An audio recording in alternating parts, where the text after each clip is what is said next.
आज शेयर बाजार में पैसा लगाने का सोच रहे हैं या जानना चाहते हैं कि आज बाजार का मूड कैसा है? तो सुनिए, हफ्ते के आखिरी कारोबारी दिन भारतीय शेयर बाजार ने एक मजबूत शुरुआत की है।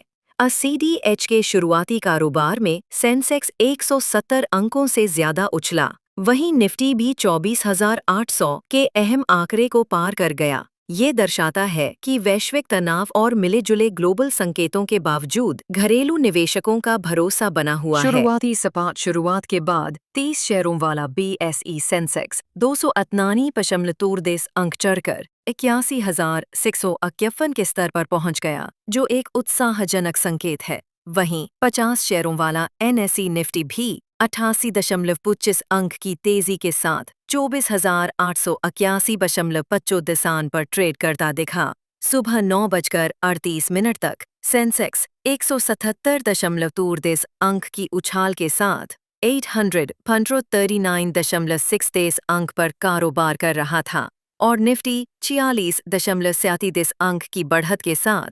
24,838.9 के स्तर पर था।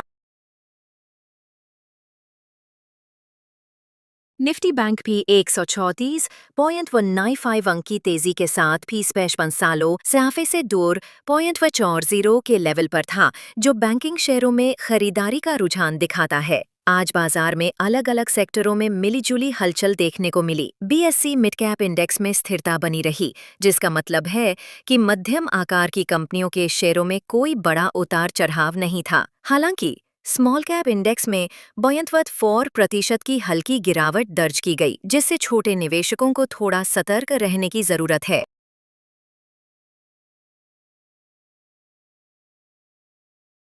दूसरी ओर कुछ शेयरों में गिरावट भी देखी गई। Hero MotoCorp, Bajaj auto, Bajaj finance, IndusInd bank और अपोलो हॉस्पिटल्स ऐसे शेयर थे जिन्होंने शुरुआती कारोबार में लाल निशान में ट्रेड किया।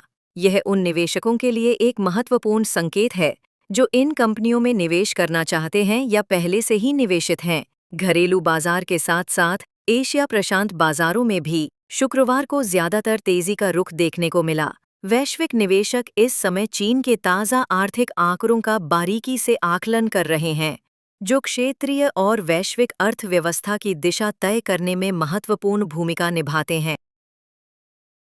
इसके अलावा इजरायल और ईरान के बीच बढ़ते भूराजनीतिक तनाव पर भी निवेशकों की पैनी नज़र बनी हुई है। इस तरह के तनाव अक्सर वैश्विक बाजारों में अनिश्चितता पैदा करते हैं। जापान का बेंचमार्क निक्की 225 0.92% बढ़ा। हालांकि व्यापक टॉपिक्स इंडेक्स अस्थिर व्यापार में 0.17% गिर गया। जापान में मुख्य मुद्रास्फीति दर मई में 3.7% तक पहुंच गई, जो जनवरी 2023 के बाद इसका उच्चतम स्तर है, जो केंद्रीय बैंक की मौद्रिक नीति को प्रभावित कर सकता है। दक्षिण कोरिया में भी बाजार ने आज अच्छा प्रदर्शन किया। कोस्पी इंडेक्स में 1.19% की जबरदस्त वृद्धि हुई और यह 42 महीनों में पहली बार 3,000 अंक को पार कर गया, जो दक्षिण कोरियाई बाजार के लिए एक बड़ी मनोवैज्ञानिक उपलब्धि है। स्मॉल कैप कोस्डैक भी 1.11% चढ़ गया, जो व्यापक बाजार में सकारात्मकता का संकेत देता है।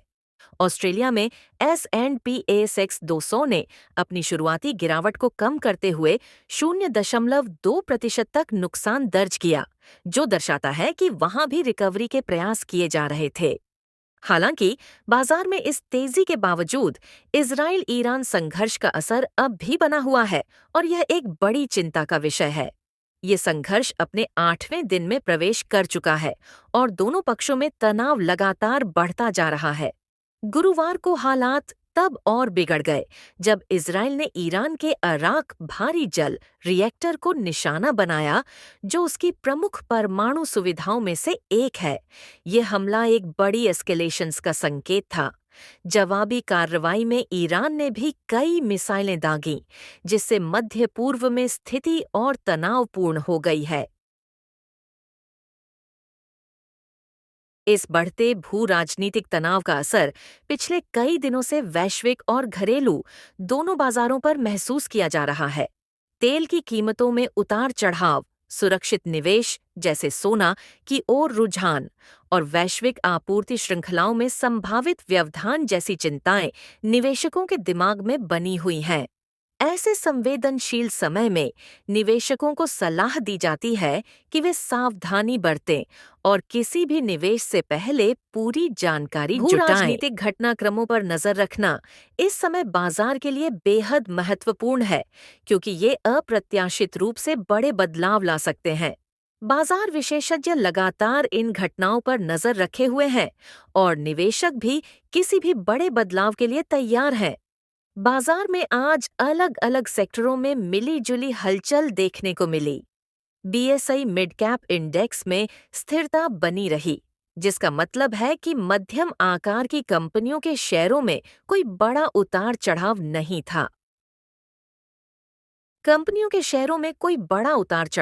था। हालांकि स्मॉल कैप इंडेक्स में 0.4% की हल्की गिरावट दर्ज की गई, जिससे छोटे निवेशकों को थोड़ा सतर्क रहने की जरूरत है। अगर हम सेक्टरों की बात करें तो PSU bank, realty, real estate और टेलीकॉम जैसे प्रमुख क्षेत्रों में आज अच्छी तेजी देखने को मिली। तीनों में 0.5% की बढ़ोतरी हुई। यह इन सेक्टर्स में संभावित निवेश के अवसरों की ओर इशारा करता है और बताता है कि इन क्षेत्रों में निवेशकों का भरोसा लौट रहा है। शुरुआती कारोबार में जिन शेयरों ने सबसे ज्यादा बढ़त हासिल की, उनमें Tata Motors, Trent, Bajaj Finserv, भारतीय स्टेट बैंक, एसबीआई और डॉ रेड्डीज लैब्स प्रमुख थे। ये निफ्टी पर आज के टॉप गेनर्स में शामिल थे, यानी इन शेयरों ने निवेशकों को आज सुबह अच्छी कमाई कराई। इन कंपनियों के शेयरों में आया उछाल उनकी मजबूत वित्तीय स्थिति और भविष्य की संभावनाओं को दर्शाता है। वहीं दूसरी ओर कुछ शेयरों में गिरावट भी देखी गई। Hero MotoCorp, Bajaj onto, Bajaj finance, IndusInd bank और अपोलो हॉस्पिटल्स ऐसे शेयर थे जिन्होंने शुरुआती कारोबार में लाल निशान में ट्रेड किया। यह उन निवेशकों के लिए एक महत्वपूर्ण संकेत है जो इन कंपनियों में निवेश करना चाहते हैं या पहले से ही निवेशित हैं, कि उन्हें इन शेयरों पर नजर रखनी चाहिए। घरेलू बाजार के साथ साथ एशिया प्रशांत बाजारों में भी शुक्रवार को ज्यादातर तेजी का रुख देखने को मिला। वैश्विक निवेशक इस समय चीन के ताज़ा आर्थिक आंकड़ों का बारीकी से आकलन कर रहे हैं, जो क्षेत्रीय और वैश्विक अर्थव्यवस्था की दिशा तय करने में महत्वपूर्ण भूमिका निभाते हैं। इसके अलावा इजरायल और ईरान के बीच बढ़ते भू राजनीतिक तनाव पर भी निवेशकों की पैनी नज़र बनी हुई है। इस तरह के तनाव अक्सर वैश्विक बाजारों में अनिश्चितता पैदा करते हैं। जापान का बेंचमार्क निक्केई 225.12% बढ़ा, हालांकि व्यापक टॉपिक्स इंडेक्स अस्थिर व्यापार में 0.71% गिर गया। जापान में मुख्य मुद्रास्फीति दर मई में 3.7% तक पहुंच गई, जो जनवरी 2023 के बाद इसका उच्चतम स्तर है, जो केंद्रीय बैंक की मौद्रिक नीति को प्रभावित कर सकता है। दक्षिण कोरिया में भी बाजार ने आज अच्छा प्रदर्शन किया। कोस्पी इंडेक्स में 1.19% की जबरदस्त वृद्धि हुई और यह 42 महीनों में पहली बार 3000 अंक को पार कर गया, जो दक्षिण कोरियाई बाजार के लिए एक बड़ी मनोवैज्ञानिक उपलब्धि है। स्मॉल कैप कोस्डैक भी 1.11% चढ़ गया, जो व्यापक बाजार में सकारात्मकता का संकेत देता है। ऑस्ट्रेलिया में S&P ASX 200 ने अपनी शुरुआती गिरावट को कम करते हुए 0.2% तक नुकसान दर्ज किया, जो दर्शाता है कि वहां भी रिकवरी के प्रयास किए जा रहे थे। इन वैश्विक संकेतों का असर भारतीय बाजार पर भी दिख रहा है, क्योंकि अब अर्थव्यवस्थाएं पहले से कहीं ज्यादा एक दूसरे से जुड़ी हुई हैं। हालांकि बाजार में इस तेजी के बावजूद इजराइल-ईरान संघर्ष का असर अब भी बना हुआ है और यह एक बड़ी चिंता का विषय है। ये संघर्ष अपने 8वें दिन में प्रवेश कर चुका है और दोनों पक्षों में तनाव लगातार बढ़ता जा रहा है। गुरुवार को हालात तब और बिगड़ गए जब इजराइल ने ईरान के अराक भारी जल रिएक्टर को निशाना बनाया, जो उसकी प्रमुख परमाणु सुविधाओं में से एक है। यह हमला एक बड़ी एस्केलेशंस का संकेत था। जवाबी कार्रवाई में ईरान ने भी मिसाइलें दागीं, जिससे मध्य पूर्व में स्थिति और तनावपूर्ण हो गई है। इस बढ़ते भू राजनीतिक तनाव का असर पिछले कई दिनों से वैश्विक और घरेलू दोनों बाजारों पर महसूस किया जा रहा है।